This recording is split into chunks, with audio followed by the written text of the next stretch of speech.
I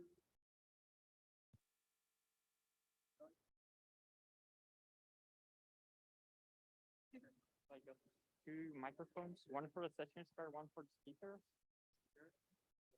Here you are. So yeah, you can put that somewhere on your browser. It also has a slider for muting the microphone. So here, if you switch this slider up, you unmute yourself because currently it's muted. Okay. But you need to do that before you start speaking.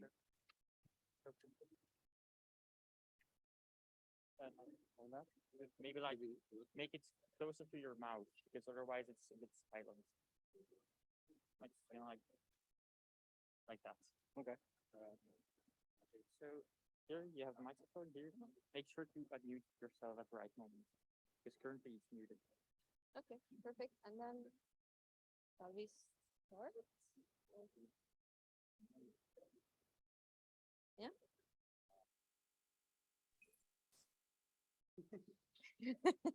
Thank you.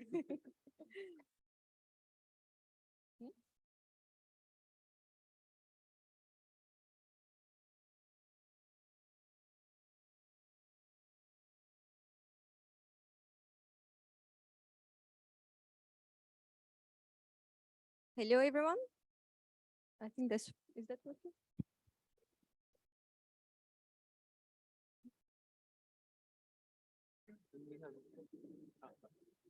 Okay. Hi, everyone. Welcome back from the coffee break. I hope, no? You have to put it closer to Very close to my mouth. I think that works now, right? Okay, okay. Welcome back after the coffee break. I hope you got refreshed a bit. I see still people coming in, but we are 4 minutes delayed, so I think we can already start and then people can catch up later. This session is about leakage resilience and masking verification. And we have 4 talks in this session. The first one being on the leakage resilience of OCB. And Romain is going to give the presentation. Test. Okay. Thank you for the introduction. I'm going to present the result of a joint work between the Université Catholique de Louvain and the Nanyang Technological University, where we investigated the security of all the different parts of the OCB mode of encryption, going in details to see which parts are easy to attack, which one are harder, and everything in detail deep down. First, I'm going to give an introduction of OCB, see how it works. I'm going to show what I call trivial attacks. Then I'm going to introduce the first level of protection, where we're going to assume that a designer would have protected its implementation against these trivial attacks. And we're going to see what we can do then. So we're going to introduce 2 attacks, which is one called the baseline, the other one called the improved one. And then again, we're going to do a second level of protection, where we're going to assume that this attack cannot be done anymore because the designer has again protected his implementation against them. And we're going to see what we can do then in that case, and then I will conclude. Okay, so OCB version 3 is the authenticated mode of encryption, one of the CISA competition finalists. It's not misuse resistant, and by design, it does not claim any protection against sidechain attack, meaning that a designer should normally protect everything strongly to be protected against them. But in practice, if we want to attack a mode of encryption, it can differ from a usual case when we do a sidechain attack, let's say on the AES, and we can choose our plaintext or know the plaintext, and we just run our attack. In practice, it can differ quite much, which is why in this study, we actually looked into the mode of encryption OCB. We look at every single part, and we see which one are easy to attack and which one are harder and could be slightly less protected. And a bit of terminology in this talk, when I will say DPA, I will mean any attack that use variant plaintext to run, independently of the distinguisher that is used, whether it is MIA, CPA, template, or whatever. And when I will say SPA, I mean any attack that only use a fixed plaintext value, again, independently of the sidechain distinguisher. So this is the overview of OCB. And the thing we need to know is on the top left, we have initialization function that depends on the nonce and going to create a value delta 0. And this value delta 0 is going to be used to create many delta I values. through an incrementation. So delta 1 is from delta 0, delta 2 is from delta 1, and so on. And this is what we call the whitening values. Then for the message block processing, each message block is processed independently. It's first the message MI is XORed with the whitening value delta I. It then goes through the block cipher, it XORed again, and then it produces ciphertext. Finally, we have a checksum, which is the sum of all the plain text to produce the tag. And I don't show here, but we also have the processing of the associated data. I zoom a bit more into the two initialization function. So first we have init, which roughly speaking is just the encryption of the nonce using the block cipher with the master key. Well, it's not exactly that, but that's the only thing we need to know. So the only unknown here to produce this delta 0 is the master key. And the nonce, of course, is known. Then we have the incrementation function to produce all the whitening value. So slightly more complicated, but basically, first we're going to produce this value L star that we see, which is the encryption of the value 0 with the block cipher. Then it's going to be doubled, where double just means the multiplication by 2 on the finite field until we get the value L0. And then from L0, we produce L1, where L1 is 2 times L0, L2 is 2 times L1, and so on and so on and so on. And thanks to all this Li, we're going to compute the whitening values, delta I, where delta 1 is delta 0 plus L0, delta 2 is delta 1 plus L1, and so on. And the index of the L value that is used depend on the index I. Okay. So as I said, while OCB does not provide any inherent resistance against sidechain attacks, actually, if you want to attack it, can differ from the attacking the normal setting when we want to attack a block cipher. And the first thing we looked at is what we call trivial attacks, is the place in OCB where actually it's the same as attacking, let's say, the AS, where we know the plain text. And we found a few of them. I'm just going to give the example of the decryption, but for example, if we want to attack the OCB decryption, in that case, we can use the same nonce many times, which means that the whitening values would be fixed. And then the attacker could just do a normal DP attack on a chosen ciphertext or known ciphertext, except that it would be in two parts, because in the first part, he would try to recover the key XOR with the whitening value, which would be the secret. When this is known, he could just then predict the output of the first round, then attack the second round and recover the key. We also have the same thing for the initialization. We have this for the processing of the associated data. And we also have this for the last message block if it's incomplete. Okay, so now we've seen this part that are just trivial to attack using side channel. So what we're going to do is that we're going to assume that the designer would have very strongly protected them against side channels. We don't know how, but it did. And we're going to assume that we can't attack them right now. And we're going to look at what we can do. So we assume that we can't target OCB decryption, processing of associated data, the initialization, and the last message block. So what we have now is just the processing of the main part of OCB, which is the encryption of each message block. And here we can see that we have a little problem, which is that OCB is not misuse resistant, meaning that these whitening values are not known to the attacker, and they change every time. So we don't know the input of the block cipher. By the way, when I'm going to assume it's DAS, so it's OCB using DAS as the block cipher. So it's like we attack the AES, but we don't know the message input. So the first trick we can do, which we call the baseline attack, is actually just apply a second order attack, basically considering that the whitening value would be like a share in a first order implementation. So we provide the attacker with two leakages, the first one being on the, for example, the loading of the whitening value delta 1, and the second one would be on the SBox output. And then we just apply a second order attack, which gives this result here. So we did a custom implementation on OCB on the Cortex M0. For every attack you're going to see in the presentation, we always do the same procedure where we first did an SNR analysis to find some point of interest, then an LDA for point reductions, and then a template attack. We use 100K traces for the profiling, and to produce this figure, we use 20 plain texts, each one being 80,000 message blocks, so 1.6 million traces in total. So when we apply the baseline attack on our implementation for our SNR level, we needed around 125 traces to recover the master key. Okay. So as I said, it's a second order attack. So of course there is a link with masking. And in order to analyze this link, we did some IT analysis, which is shown here on this graph. This is on simulation. So we looked at 3 implementation, one for unprotected AES, one for a masked AES, and one for the baseline attack against OCB. And we plotted the mutual information between the leakage and the key on the y-axis for different SNR values on the x-axis. And as you know, well, as you may know, roughly the number of choices to break an implementation is pretty much inversely proportional to the mutual information. And what we can see here, well, mainly 2 things. First, so the red one, which is the masked AES, and the yellow one, which is the baseline attack on the OCB, they have the same slope when the noise is high enough, which means that indeed we exploit a statistical moment of order 2.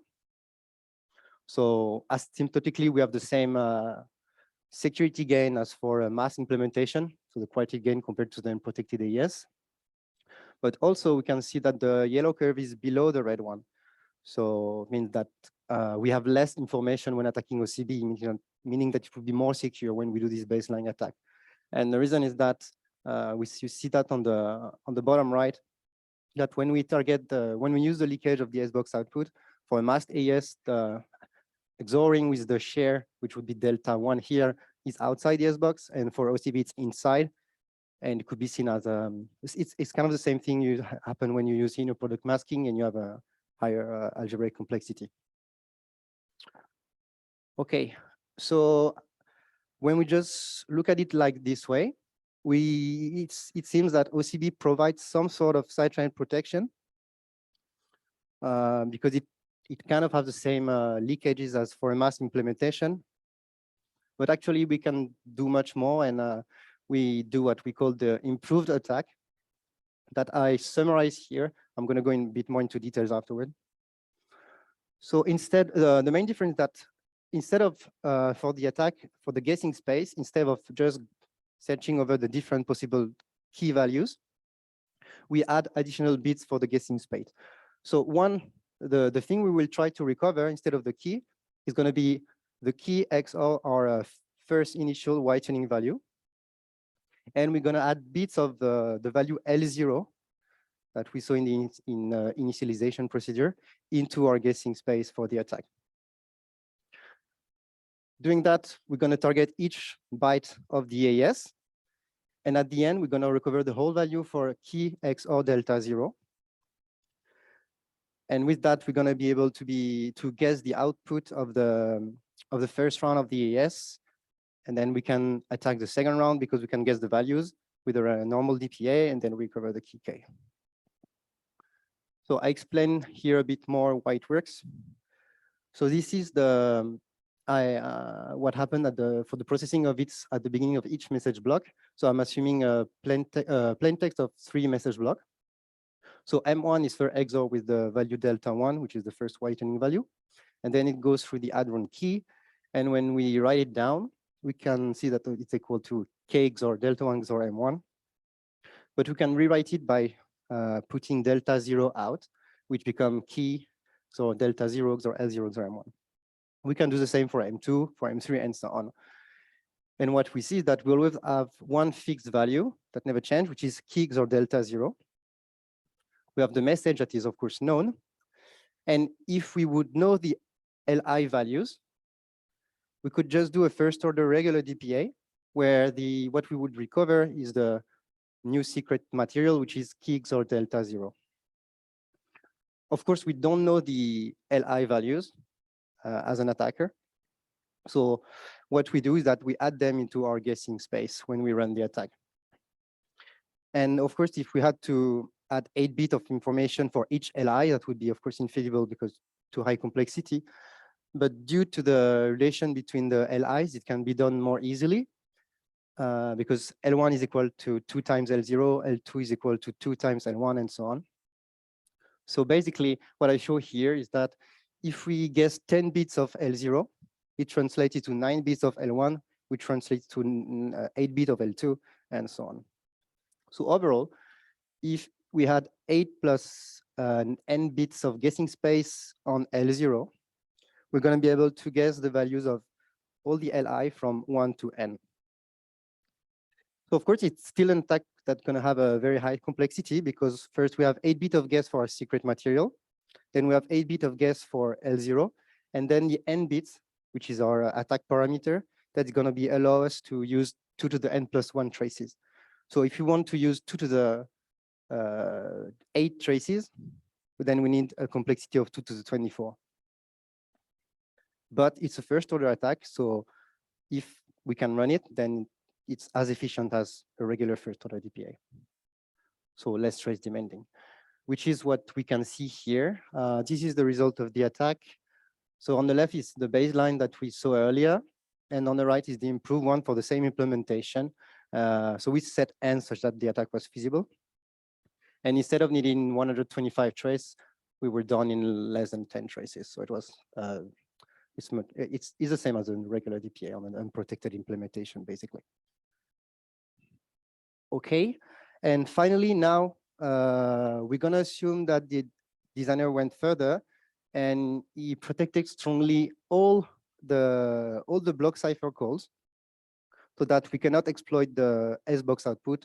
So we assume that we don't manage to exploit any leakage inside any of the block cipher calls. And we see what we can still do. So the only thing we can use now as a leakage, the only thing that's left for the attacker is the XOR between the message and the whitening values. So, well, we're gonna attack this because that's the only thing we have. And what we can see is that if we have a plain text of n blocks, the value L0 is gonna be loaded, it's gonna be used n over 2 times in total. So we're just gonna do an SPA on L0 directly. And this is what happened when we did it. So here on the y-axis is the rank of the whole L0 value, so the 128-bit. On the x-axis, the number of traces we used, and the blue curve is the average rank of the whole L0. And by the way, so we did the attack on a weaker version of the implementation because it was a 32-bit implementation for the XOR, and which was not really feasible for us to attack. It not what we have. So we twisted it, we made it weaker so that it do the XOR byte by byte. So it's a weaker implementation. So we didn't manage to actually recover L0 because it's an SPA, and well, SPA is very hard. Even if we have, we can do average pretty much as we want. But we still managed to make the run go below 2 to the 32, which is any variable range. That's good enough, let's say. Yeah, and we also tried to improve the attack by exploiting the relation between the different LIs. Are the artifacts published anywhere? Because I couldn't find them. Okay. And Are the artifacts published anywhere? Because I could not find the code. Sorry? Is it for me? The question is, I think, are the artifacts published? If I'm hearing it right. I don't get it.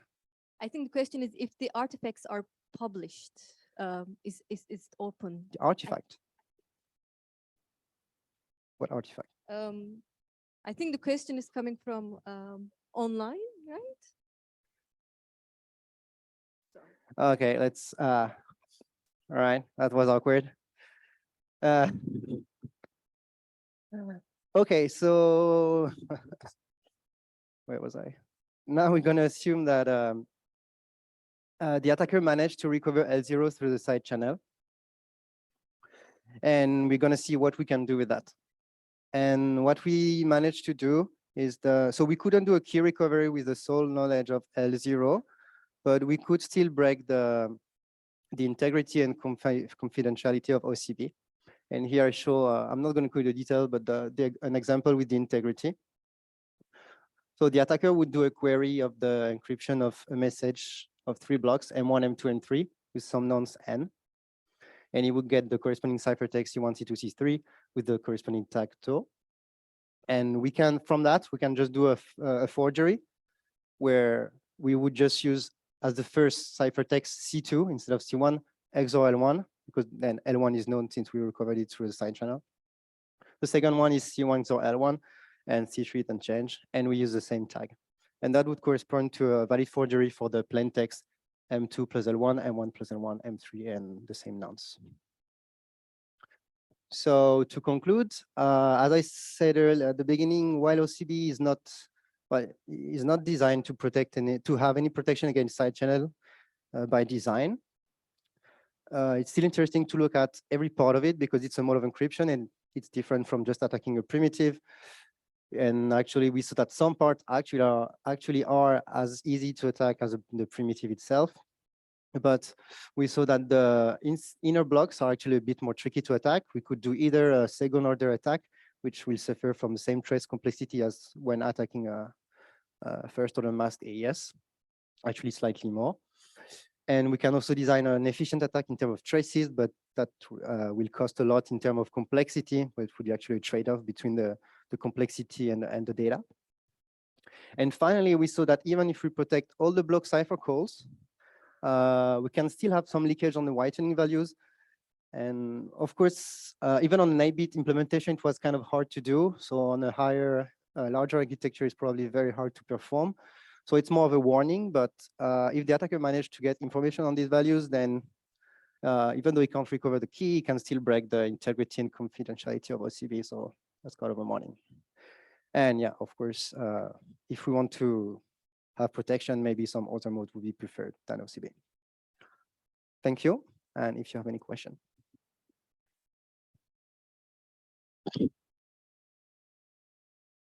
Thank you for the presentation. I'm sorry for the interruption.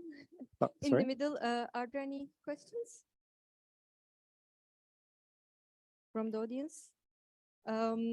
While you're thinking, I don't see anything in chat as well. I have a question about your platform. You had evaluation. Can you elaborate a little bit more on the platform that you had done your evaluation on? That is an M0, was it right?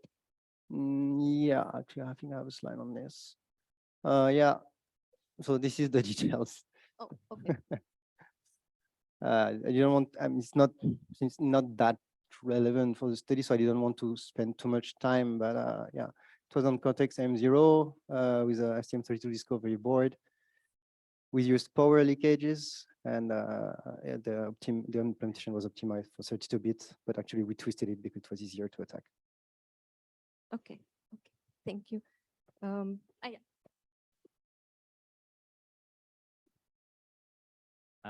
Thank you for a very nice talk. I have a question. So you used profiling, and do you have results for just CPA or like because you could do like second order attack? I'm just curious how much traces. You mean for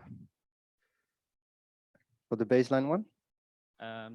Yes, because that's with profiling. Yeah, you could do a second order CPA, you could do But anything. you didn't try it. I'm just curious. No, that would work. Actually, I mean, we just use template as an example, but in the end, what I just say DPA, you can use whatever distinguisher you want, profile, unprofile, any would work. I was just curious, like how the traces are, like how many traces then you need. Is it more? I guess you less? would need a bit more, of course, because it's less optimal, but Yeah, but there's training here, so. I mean, all these traces here are plus the training in a way. So, but I was just curious. It's okay. It's clear. Okay. Thank you.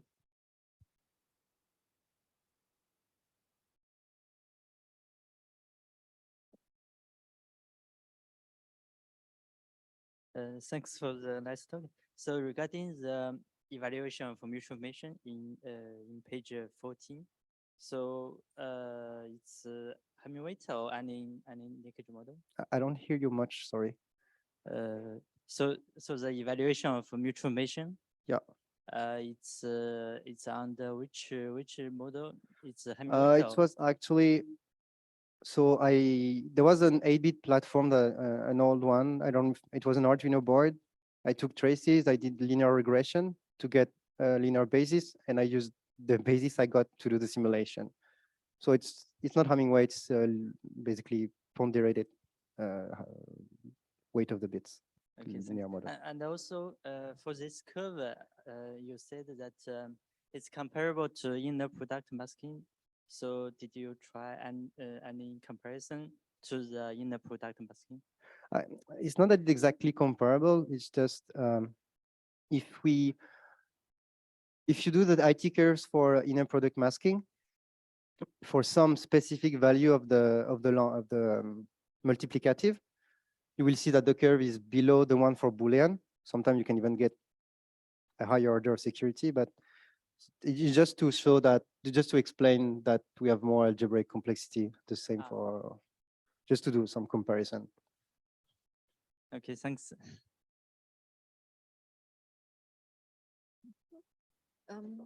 Any other questions from the audience? Check once again. I don't see any other questions. Thank you very much for your talk.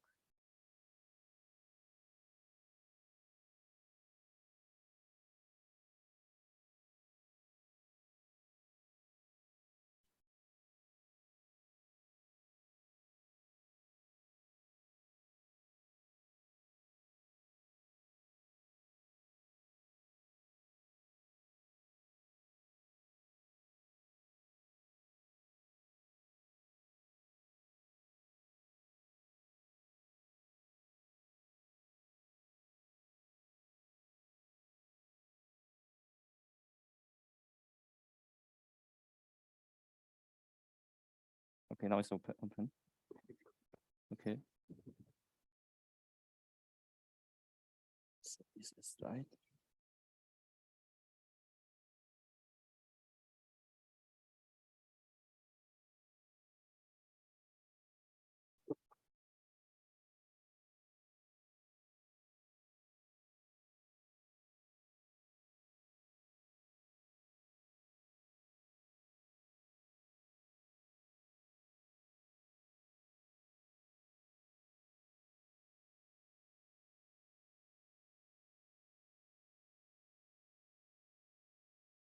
Excuse me. Does he face right? Okay.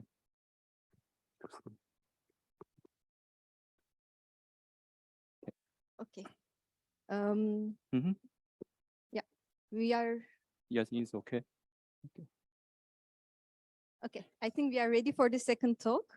The second talk of the session is triplex, an efficient and one-pass leakage resilient mode of operation, and the talk will be given by Yovan. Yeah, thank you for the introduction.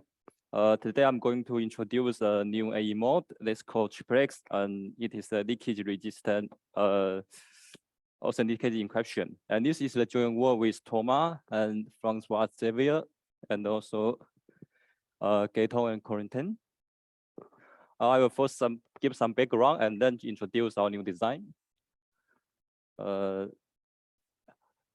Authenticated encryption is the symmetric key primitive that can ensure the integrity and confidentiality at the same time. Usually, typically for an A skin, it consists of 3 parts. One is the key derivation function, and also the message processing function, and also the tag generation function. Usually, tag as input announce and the master key. The key derivation function will produce a subkey, and then the message processing function will use this subkey to encrypt the message and produce the ciphertext. And finally, the tag generation function will encapsulate the final state to produce the tag. But in practice, we need to implement the ASCII in the device. So we need to consider the leakage information that can attempt the adversary. So usually one of the popular protection method against the such attack is masking. In practice, we need to protect every path, like the example in OCB. So if you use the masking to protect every path, usually you will result in a significant performance overhead. So how to improve the performance? One of the clever idea is called by the level implementation. That's introduced in the CCS 2019. The main idea is that we can avoid equally protecting all parts of the implementation. But before that, we need to identify the protection level of each part, and then we can obtain the performance gains. For example, there's a paper that's published in FSC. Given the AE as example, actually regarding the integrity, Usually we can only protect the first part, k-derivation function and tag generation function, while the main part that deal with the mesh G actually can require no protection at all. So it means that we only need to have a bit DTA protection for the first part and the final part here. And I will give some example for the leakage resistant AE mode. This my talk is only focused on the one pass mode.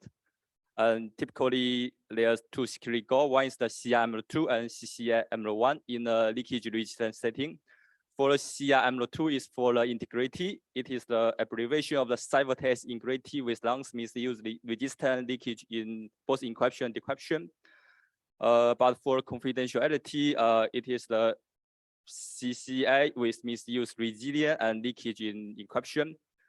For confidentiality, we only consider leakage in encryption because if we want to reduce the leakage in decryption, we need to have two-pass mode, which is less efficient and is not the focus of this talk.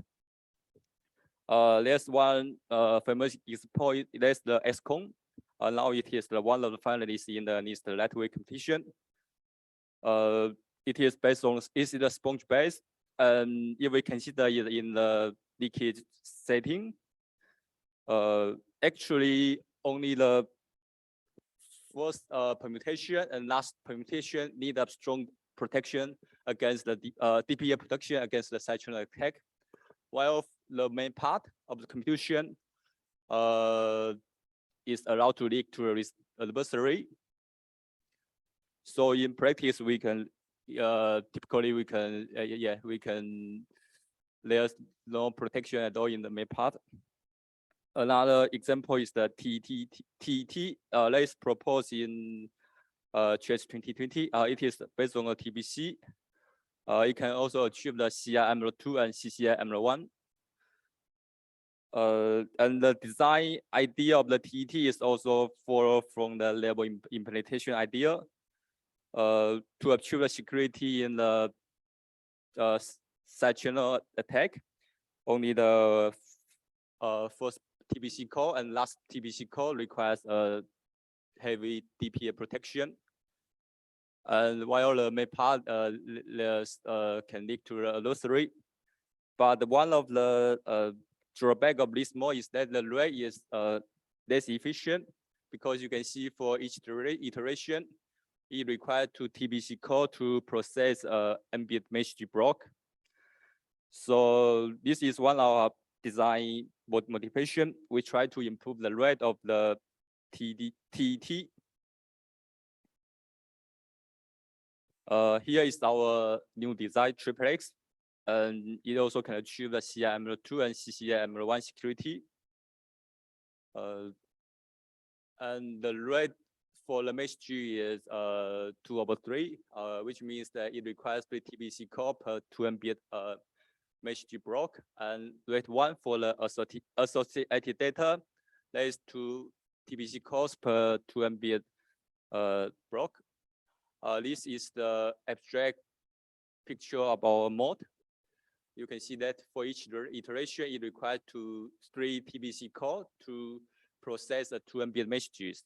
But for the associated data, we don't need encryption, so actually only 2 TBC are enough for to process the associated data.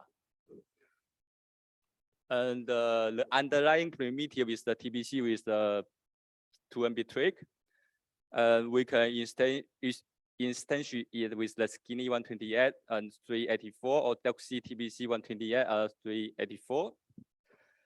Now I will give more detail about design. Our starting point is one of the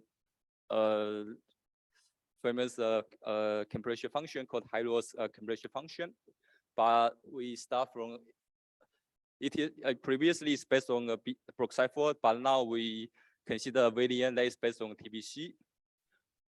For each iteration of the high-loss compression function, it requires a TBC call, and the initial state are 2 ambient block, and one block is used as an input to the TBC and with the help of counter, and the other block is used as the key for the TBC, and it can absorb the data as the trick.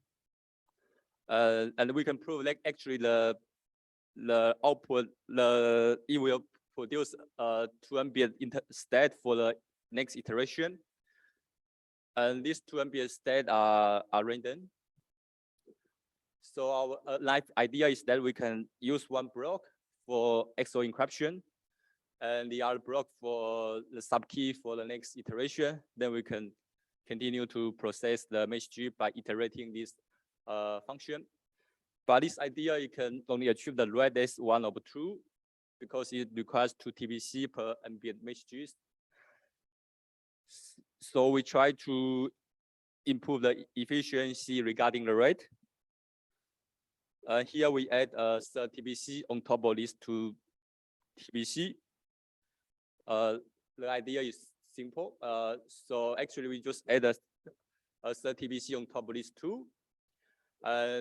We can also show this, the output ambient state is still random. And so we can use this another block for XOR encryption. And then the rate will be 2 over 3. At this point, we can achieve the confidentiality, but for AE, we still need the authenticity.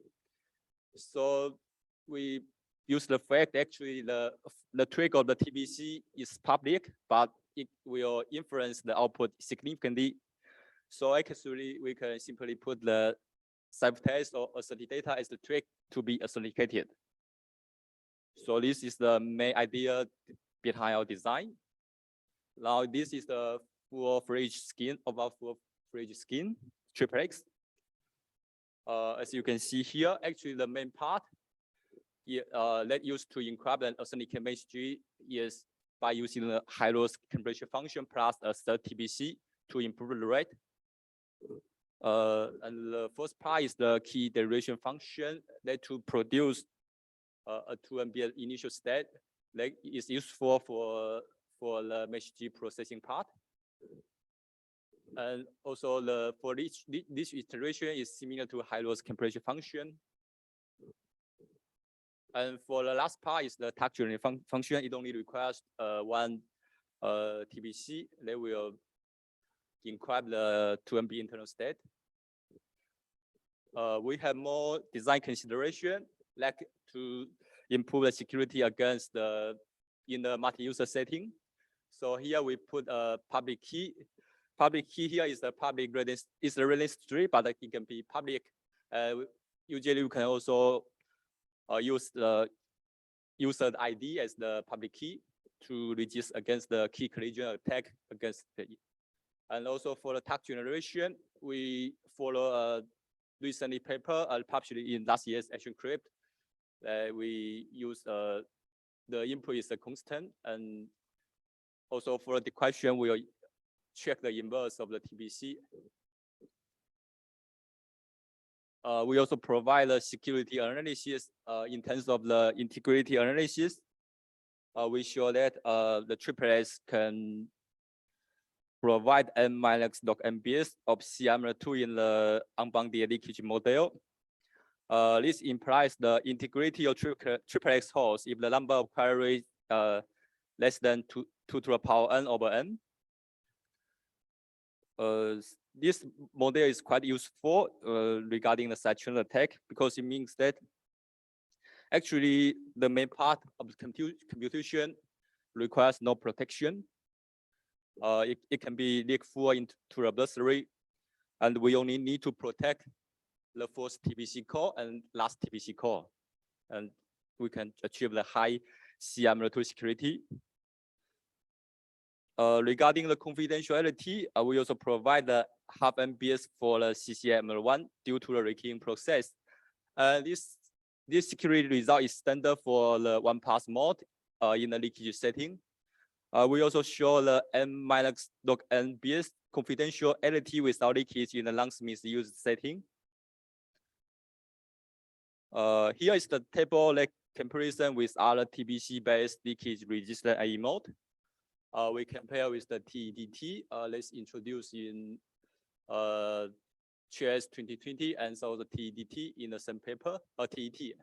And also Romer Lewis T, which follow a similar idea of the TDT, and it is a variant of Romulus. And also a new recently introduced TDT2. I want to highlight here, triplets can achieve a high rate, because previously the base rate, I think maybe is the TET is 1 over 2, and the triplets can achieve the rate that is 2 over 3.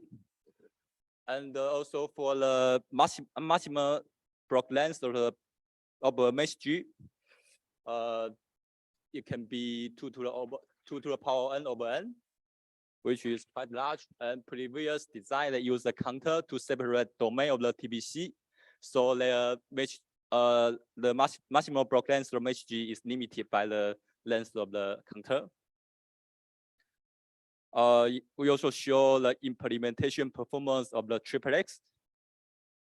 We compare with the Romulus N and also the SCON. Here we can first look at the performance between the triplets when it is instantiated with Skinny and with Romulus N.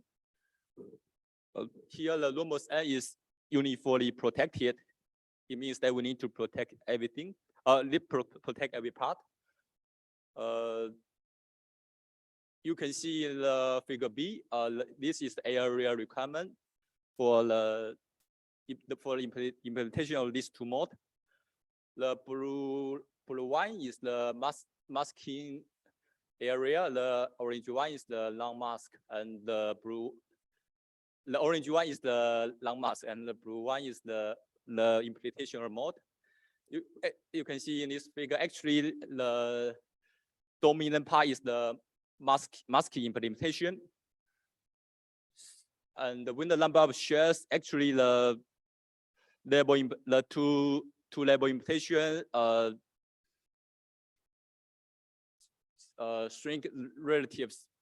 shrink relatively. And compare with the Romulus N, triplex has a limited overhead, area overhead, but you can see in the figure 8, the performance of the triplex is much better than the Romulus N due to the level implementation. And also we also compare the implementation result with the SCON. For the area overhead, actually triplex and SCON, they have similar area overhead, but when the number of shares increase, the area overhead of the SCON is a bit higher than that of the triplex. But you can see in the figure A, the encryption latency of triplex is slightly worse than the SCON. But this result is quite sensitive to the security margin. It depends on the number of runs in the permutation, also number of runs of the TBC, and also number of shares. I also want to emphasize here that SCON is based on the permutation and triplex is both based on the TBC, and the primitive at different state size. Yeah, and it may, I think if the state size is smaller, then it may be easier to protect against the side-channel attack. So here comes the conclusion. We propose a new mode called triplex. It can achieve a high rate is 2 over 3, and it can achieve the n minus log n bits for CM2, and n minus log n bits for the standard confidentiality, and half n bit for CCML1. And it is based on a TBC with 2-bit trick. Our design make a TBC-based design more comparable to sponge-based. Most importantly, it shows that indeed level implementation is generally beneficial to improve the performance. Okay, thank you.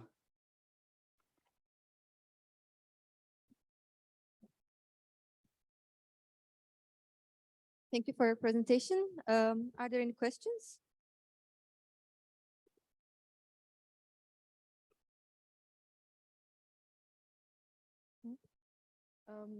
Maybe I will start with a maybe rather a trivial question. Can you elaborate on why you are only protecting the beginning and the end? Same with ASCON. Because for the integrity, actually, if we consider integrity for two different messages, for the first part, actually, we just need to ensure the produced initial value is kept secret. And for the final TBC call, because for integrity, we only need to ensure actually for two different messages, it's hard to find the collision on the final part. So the first part is to ensure we have enough redundancy at the beginning. And the final part ensure it's hard for the servers to find the collision for two different messages. Because in the leakage setting, maybe you can find, if you obtain the internal state finally, then maybe you can construct another different message that will have the same internal value. So essentially, you only need to focus on the first part and last part. Yeah. Okay, thank you. Any other questions? I'm also checking the chat. I don't see anything. Thank you for your presentation. Okay, thank you.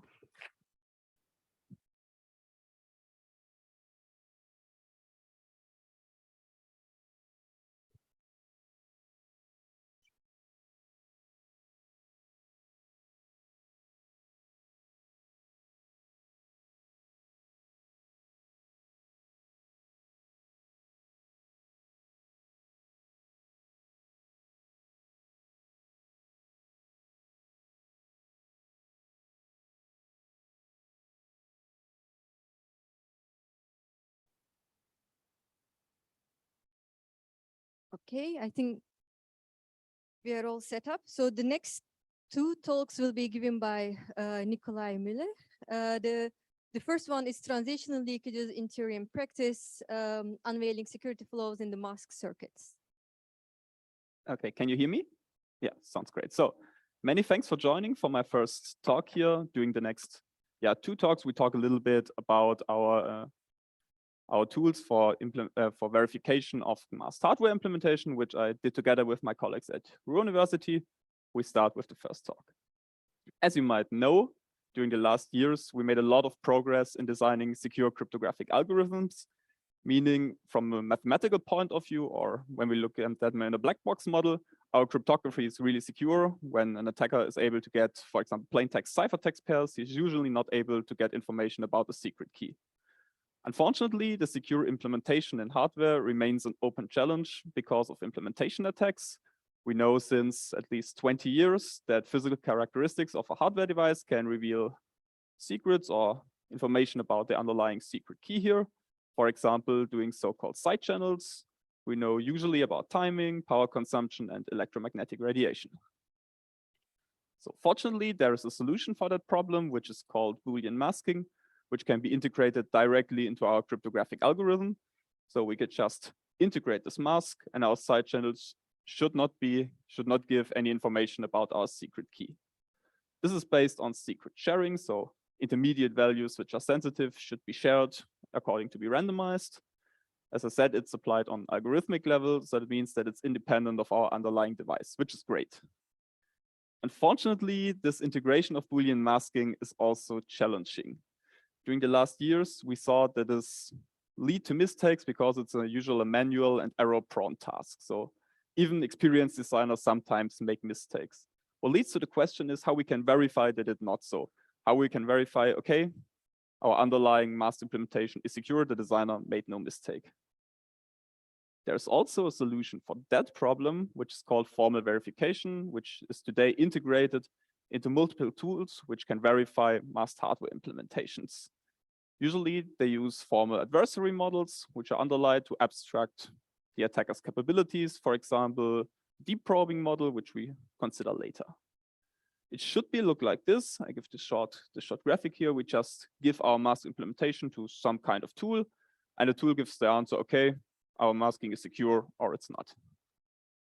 Unfortunately, these tools do not consider all physical defaults usually. When we wrote this paper, it was a common rule that these tools consider glitches but for example, no transitions. And here we come into the game as we want to give an algorithmically modeled approach to cover leakage due to transitions and glitches. Afterwards, we extend one of the formal verification tools called Silver with our approach. So now Silver is able to cover glitches and transitions simultaneously. To give you the appropriate background here, we talk a little bit about probing models. As I said, usually formal verification tools are based on formal adversary models. The most common one is the deep probing model, which specifies an attacker which is allowed to probe up to D intermediates of an ideal circuit, while D specifies the security order. So for example, when we consider the circuit on the right side here and set D equals 1, then the attacker is able to place one probe, for example here, to get the output Z. Unfortunately, this model does not consider any physical defaults. And as I said, we want to consider physical defaults here. So this model is extended by the robust probing model, which is actually able to cover all these physical defaults by being very similar to the underlying probing model. This model is designed in a way that all physical defaults are considered via probe extension procedures. So when we consider the green probe, we can just extend this probe to multiple other probes in order to cover physical defaults.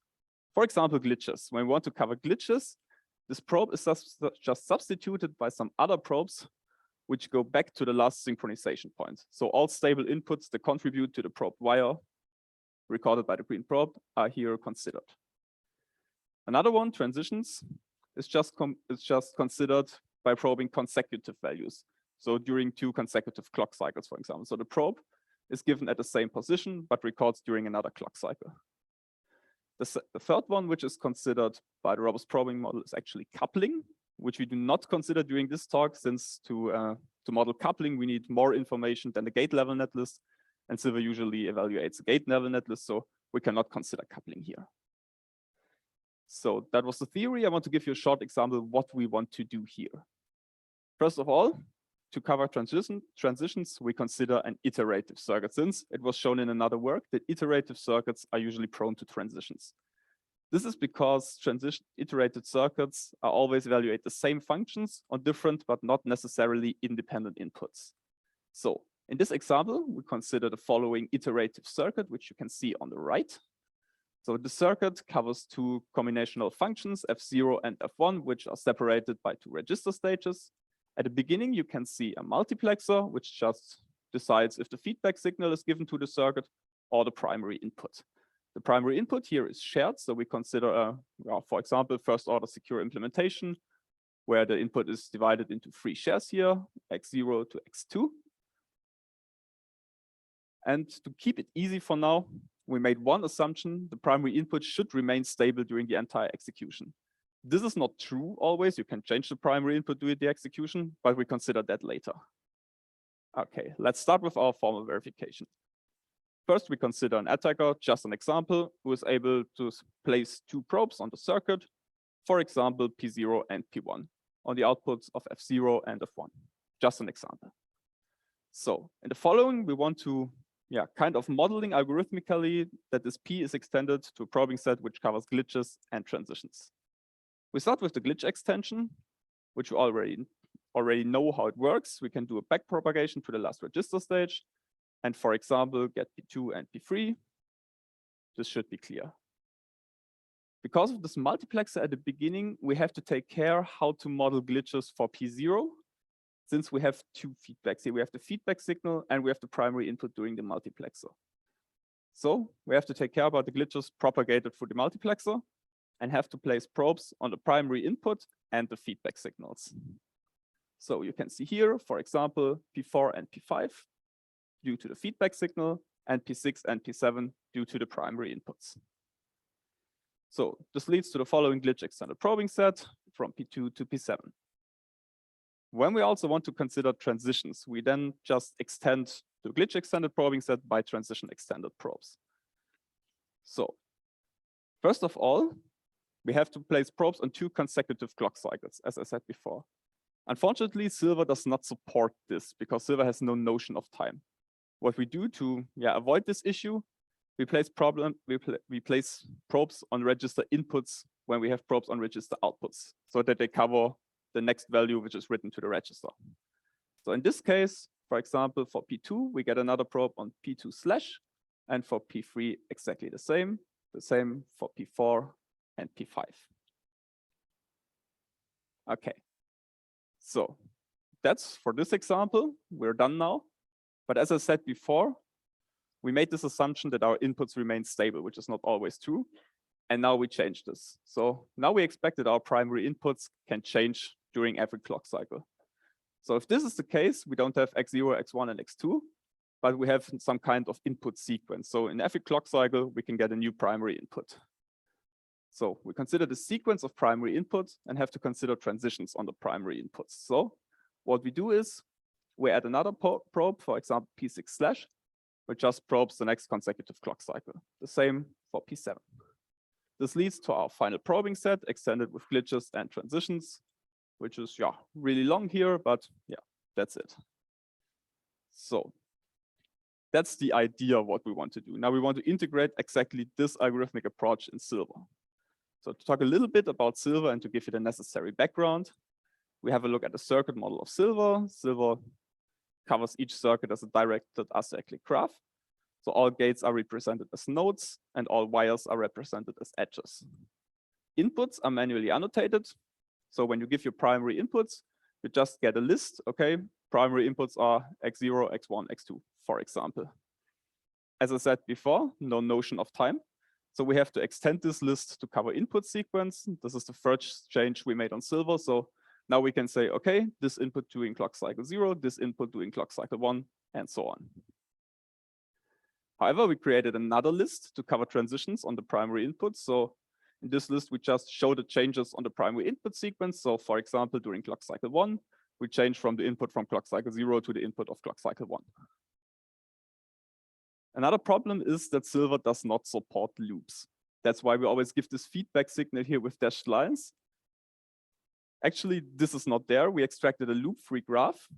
So we remove the loop, it's not there. The primary inputs are, for Silver, the outputs of the multiplexer. So they're given directed to the circuit without the loop. And for the loop, we also store a list of transitions. So you can see here, when the multiplexer is removed, we just keep the same information in the list above. So in clock cycle 2, the multiplexer switches and gives the feedback signal instead of the primary input to the circuit. So this is our model, what we integrated in Silver. Now we want to model glitches. For this, Silver implements a depth-first search back to the register input. So it's almost done by Silver. So because Silver already covers glitches, we only have to do this probe extension on the new primary input. So on this outputs of the multiplexer, since we have to consider the feedback signals and the primary inputs. This can be done by looking at our input list. So we just can search for the signal in the feedback list. If we have a feedback during that clock cycle, we cover probes on both values of the list.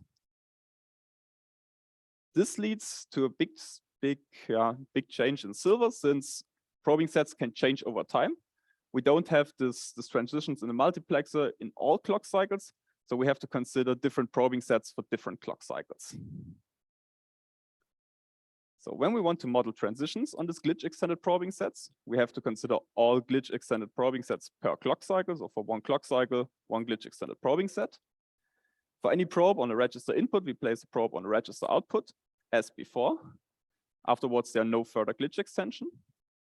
And for any probe on the primary input, we have to place a probe on the primary input before.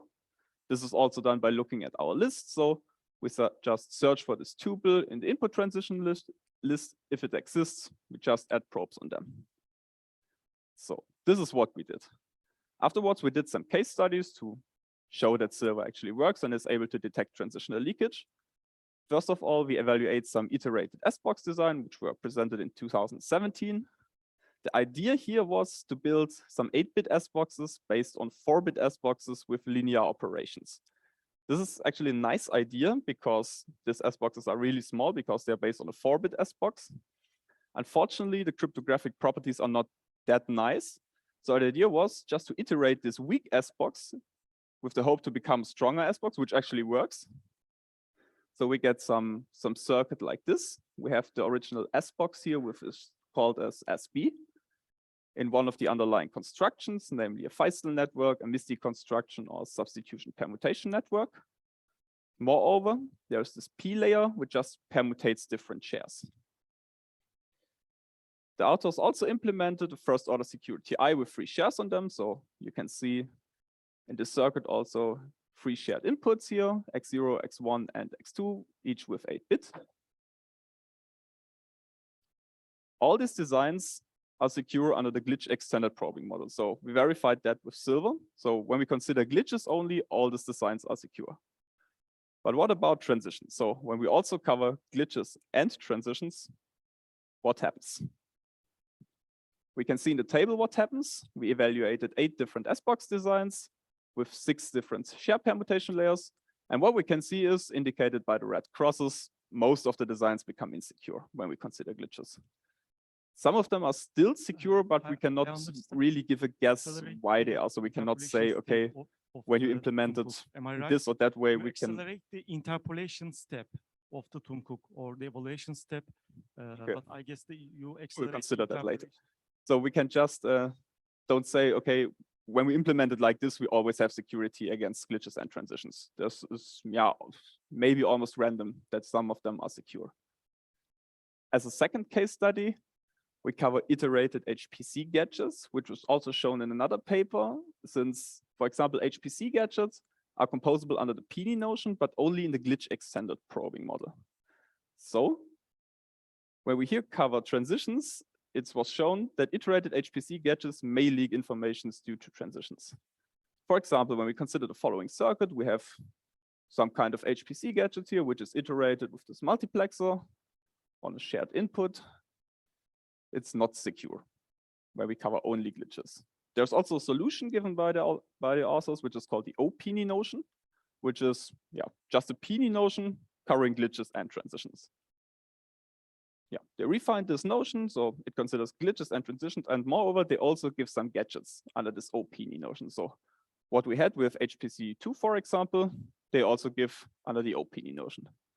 So we can evaluate both the original PNI gadgets and gadgets under this OPNI notion. We evaluated both up to order 3 with Silver. And yeah, we were actually able to confirm the results when we consider only HPC2 gadgets with no protection against transitions. We have a security downgrade by 1 order. So a second order design is only first order secure. While the new OPNI gadgets just achieve the expected security requirements. So if they say it's first order secure, it is first order secure. Okay. To come to an end, I want to show you again what we did here. We created an algorithmic procedure for the formal verification in hardware in presence of glitches and transitions. And to show how it works, we integrated this modeling into Silver. So Silver is now able to cover glitches and transitions simultaneously. We also demonstrated the feasibility and also the importance of such a tool into multiple case studies and showed, okay, these designs we evaluated are not trivially secure when transitions are considered. Nevertheless, there's a lot of work to do. First of all, we made our tool and our designs public. You can get them from GitHub if you want to use them for your own evaluation tasks. Up to now, there are some problems in this Silver tool, mainly, and the most important one, that Silver is restricted to the evaluation of small circuit, usually gadgets, or small S boxes. But this will give a nice introduction for the next talk, so we will talk about this problem later. Thank you very much for now. We will continue later with the next talk.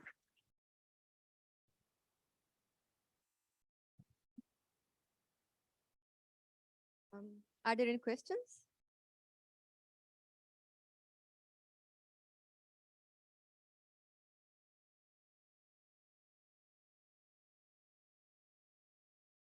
Oh yeah, that was really cool. What I saw some of your gadgets, they took wildly different times to either prove or disprove the security of. So sorry, I understand you perfect. Can you hear me? Okay. Now you can hear me. Okay, sorry, I'll talk out the mic.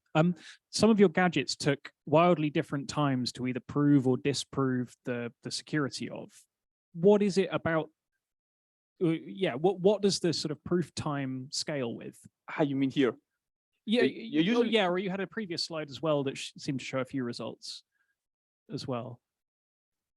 Here, you mean? Yeah, those all have very different times, and I was trying to work out what affects it most. Okay, let's start with the first one. When we have a leaking design here, we can stop as soon as we find a leaking adversary. So for the secure one, we have to evaluate all possible attackers. For the leaking one, we can stop if we found the first one. So that's why usually the leaking ones are evaluated faster. Another point is depending on how many adversaries we have to consider and how large the probing sets become. That are usually the factors here. Cool. Thank you. No problem. Any more questions?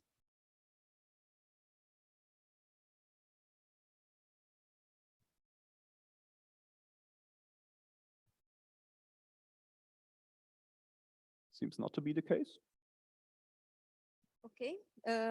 Thank you for this nice talk. I don't see any other questions. So we can move to the next one. Okay. I think.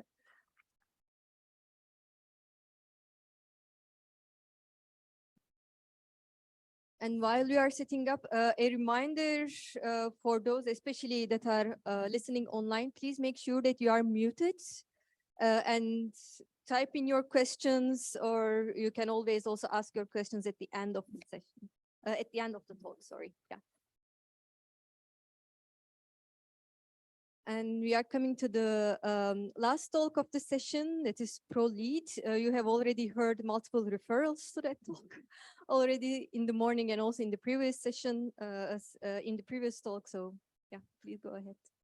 Okay, thanks. Hello again.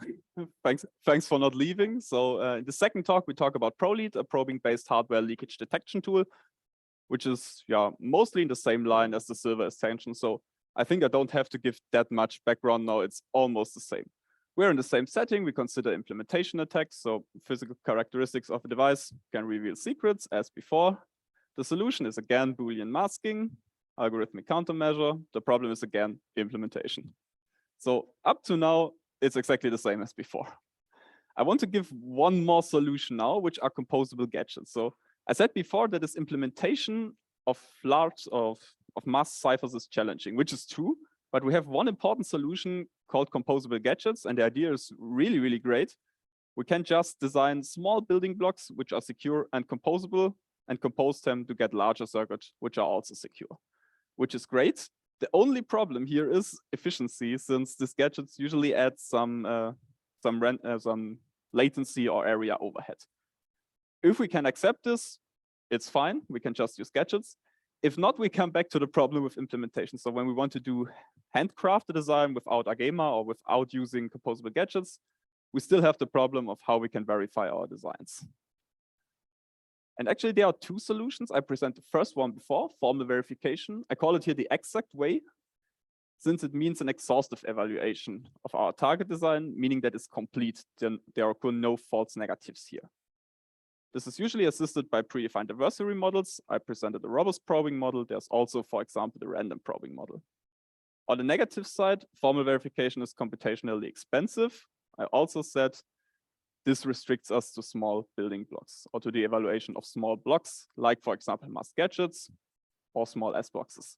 So for here, it is great when we can verify our masked gadgets. We have a super nice tool. We can use the gadgets which are formally verified and can compose them to arbitrary large circuits. Great. If we cannot use that, another way, I call it the fast way, is leakage simulation, which just tries to simulate the power consumption of a prototype instead of doing real measurements. In this type of tools, usually only fixed set of inputs is evaluated, so it's non-complete, and false negatives can occur. So it means that this leakage simulation results cannot be considered as security proofs. There's also some kind of error rate here.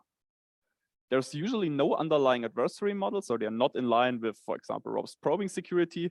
They're usually based on some power leakage model or heuristics like Hamming weight or Hamming distance. The accuracy of the simulator depends on different abstraction levels. So for example, we can use them at register transfer level, gate level, or transistor level. The problem here is the more accurate my simulation tool becomes, so the larger I go in my design and the more details I use for simulation, the larger my simulation becomes and the more time I need to simulate. So there's always a trade-off between accuracy and simulation time. But nevertheless, we can preliminarily check large designs with that. But unfortunately, no security proof and not in line with our probing model. So our contribution here is some kind of middle way. We call the tool ProLead from probing-based leakage detection as in the title. And our idea was to combine the benefits of formal verification and leakage simulation. So what we have, ProLead is in line with the robust probing model. So from formal verification side, we use this formal defined adversary models. We consider as silver now the combined occurrence of glitches and transitions. We are also able to cover multivariate and univariate attacks. From the leakage simulation side, we take the fast simulation-based approach. So in contrast to formal verification, we don't do this exhaustive evaluation. We just do simulation-based evaluation, which means that we are a lot faster and can cover larger circuits. But again, that's the negative side. We don't give security proofs here.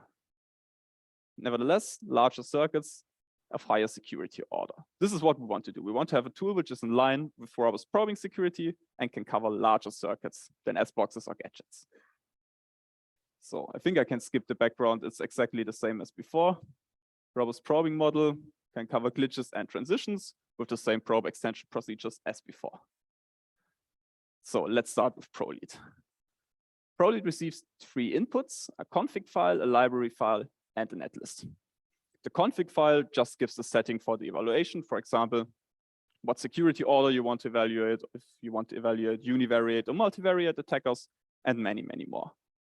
The netlist is actually a gate level netlist, so it could be the output of, for example, design compiler and uses, and the library file just defines the gates which are used in the netlist. So you can use almost different netlists as long as you define all used gates in the library file, so AND, NOR, OR, XOR, registers, and so on. As a result of ProLead, we get a detailed simulation or leakage simulation report. So it just gives information about, okay, an attacker who can place probes on this and that position will lead to leakage or will be able to recover secrets. What ProLead internally does are the following steps. First of all, we read the design and the configuration and build some internal models. Afterwards, we generate all possible probing sets. So we consider all possible robust probing adversaries here. We did some simulation and some statistical evaluation in the end. This is just that you can follow the next slide. So we have a little kind of red line here. So we start by generating our circuit model after reading and parsing some inputs. As with AGEMA, we consider our circuit as a Mealy machine, which consists of combinational logic and a single register stage. This is modeled here as a directed graph internally. So each node is represented as a gate or a register.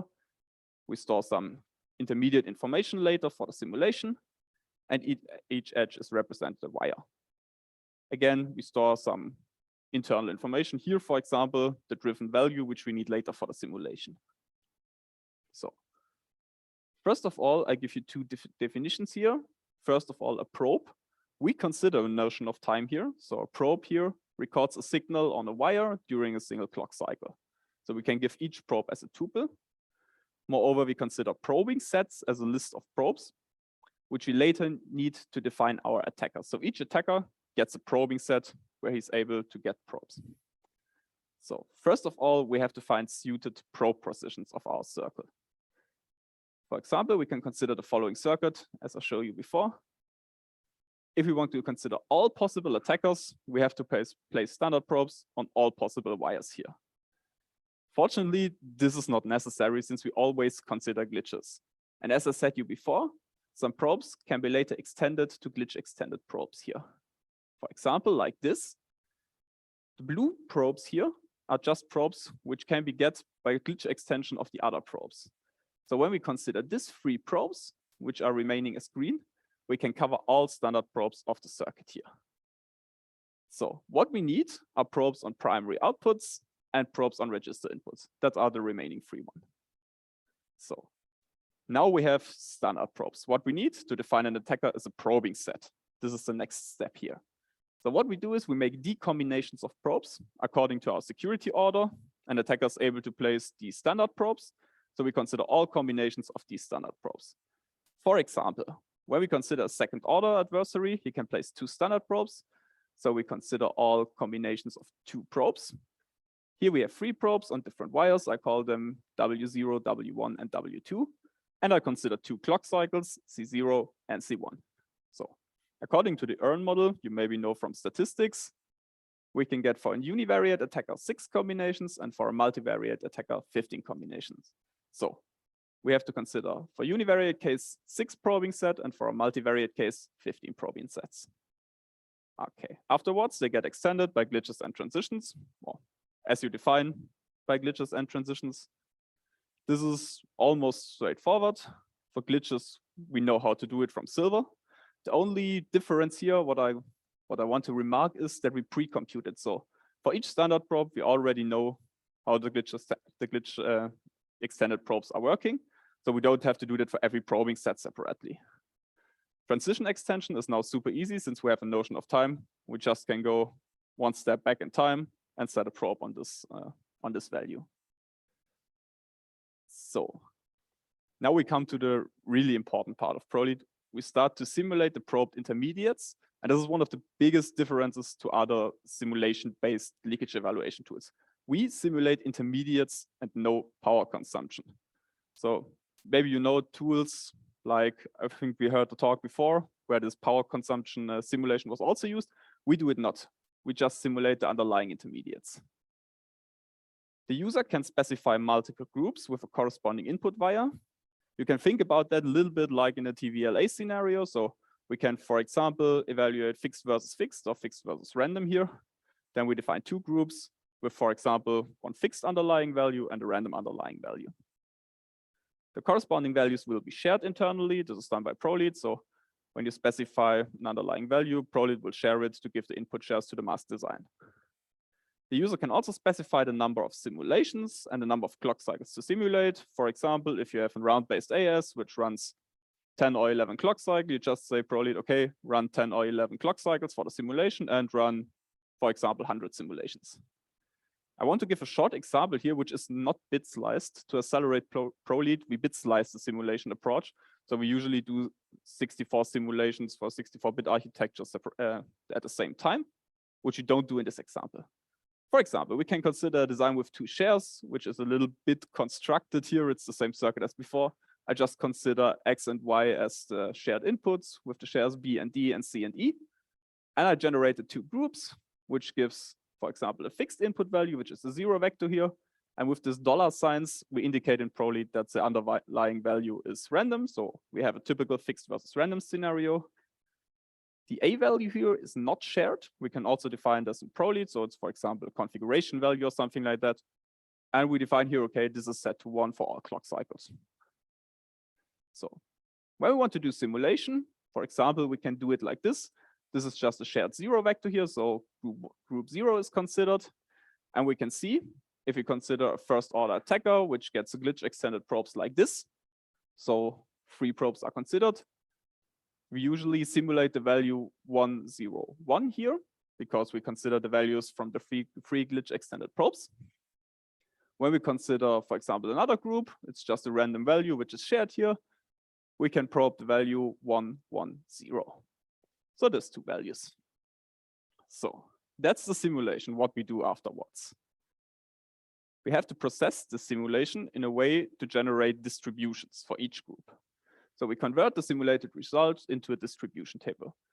If you ever used, for example, chi-square test, you may know that it's just a type of contingency table, which can look like this. For example, for 100 simulation, we just count, okay, for group 0, the value 0, 0, 0 occurs 6 times, and for group 1, it also occurs 6 times. In total, it occurs 12 times, and so on. So in total, we have 100 simulations, split it on 2 groups, with each value here separately. So for now, we have these contingency tables. And if you maybe know from chi-square test, if not, I explain it to you, we can do some statistical hypothesis test here, namely independence test. So what we can do is we can evaluate whether there's a significant dependency between 2 categorical variables.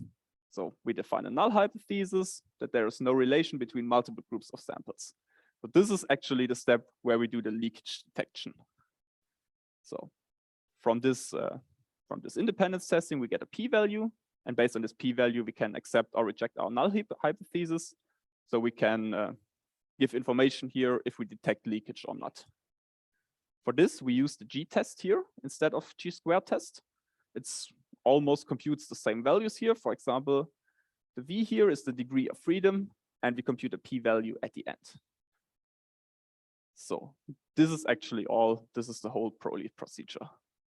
We often got the questions, how confident are our results? So can we be sure that the results detect leakage or not? This is closely related to two steps, to false positive probability and false negative probability. Let's start with the less problematic one, false positive probability. So how possible is it that we detect leakage where no leakage is, or that we falsely classify a security design as insecure? This is closely related to a p-value threshold. So maybe you know from TVLA this 4.5 threshold indicating that you have leakage or not. We have something which is quite similar here. So we set it to the same value. Internally, we compare our p-value to 10 to the power of -5, just given here in a logarithmic way. If our p-value exceeds this threshold, we say that we detect leakage. If not, we say that our design is secure. So this is, yeah, so clear now. We have underlying probability of 10 to the power of -5 for a false positive.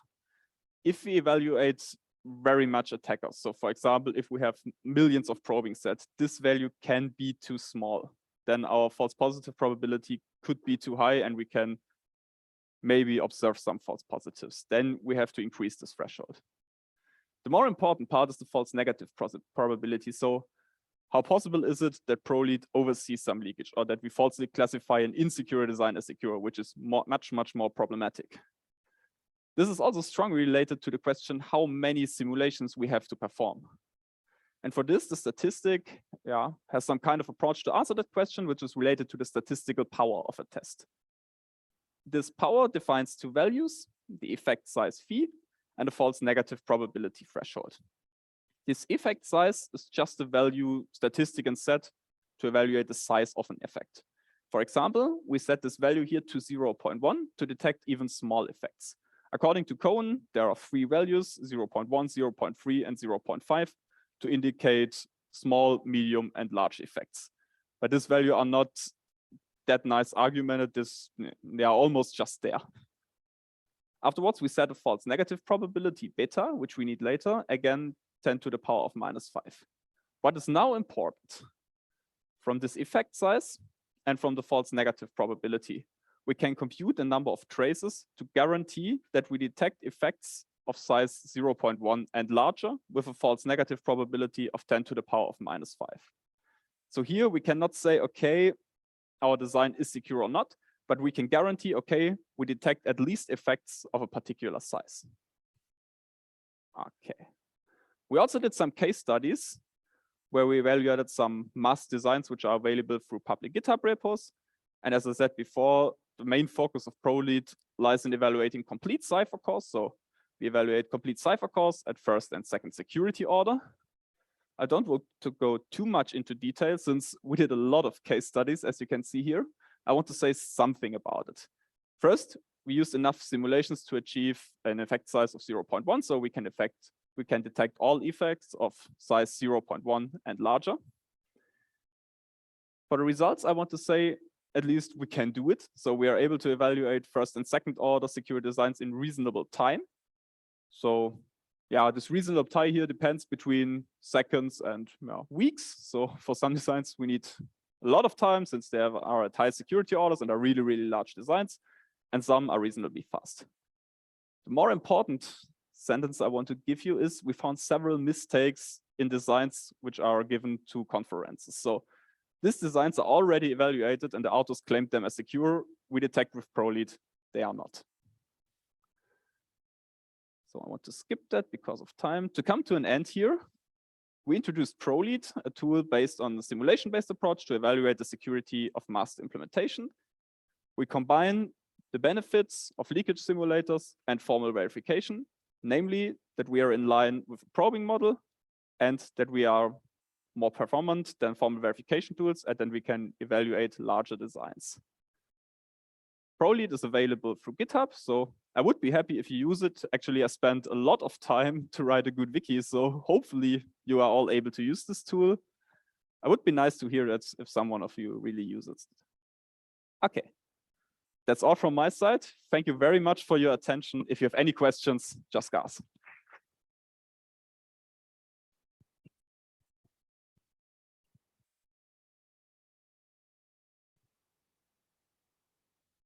Okay, looking around, are there any questions?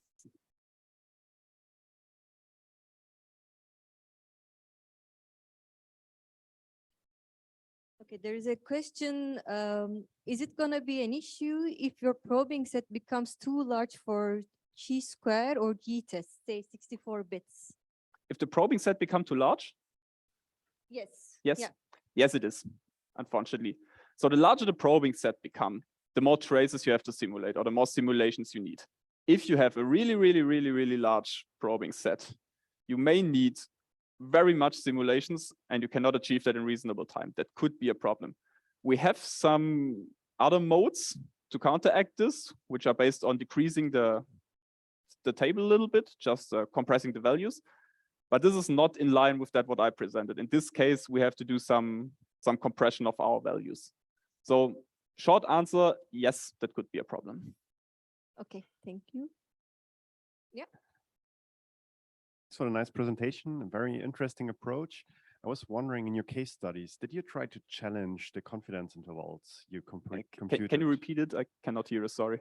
Sorry, I will try to speak louder.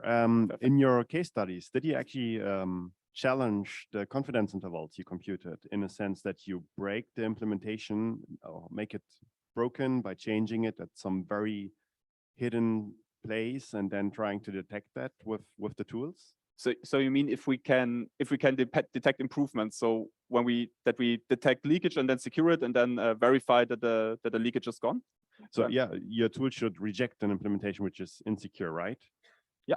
So instead of just checking whether it's secure, break it, make it broken, and then check that the tool really finds this bug, even if it's well hidden. If I get true negatives, yes, of course. I'm not sure if I get the question, sorry. Maybe we can discuss it offline. I'd be happy to.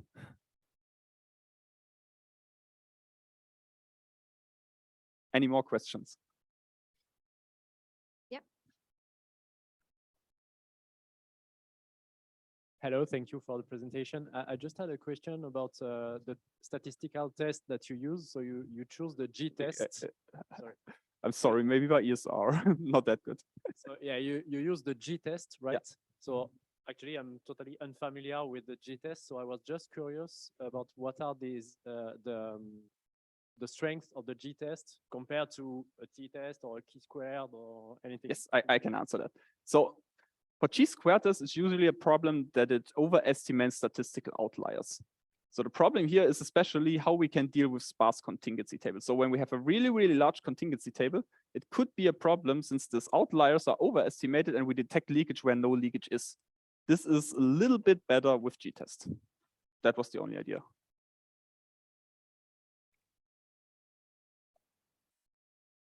Looking around.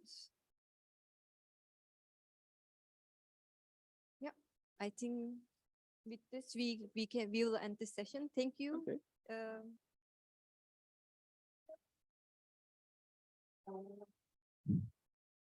Thank you. Thank you.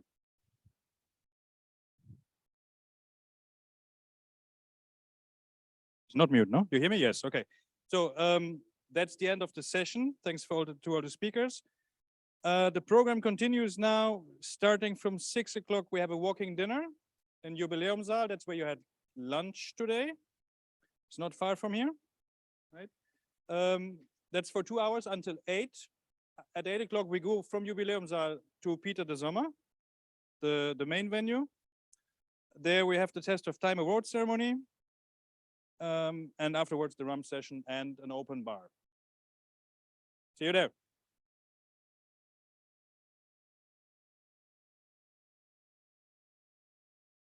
You have to put these ones extremely close. We have to really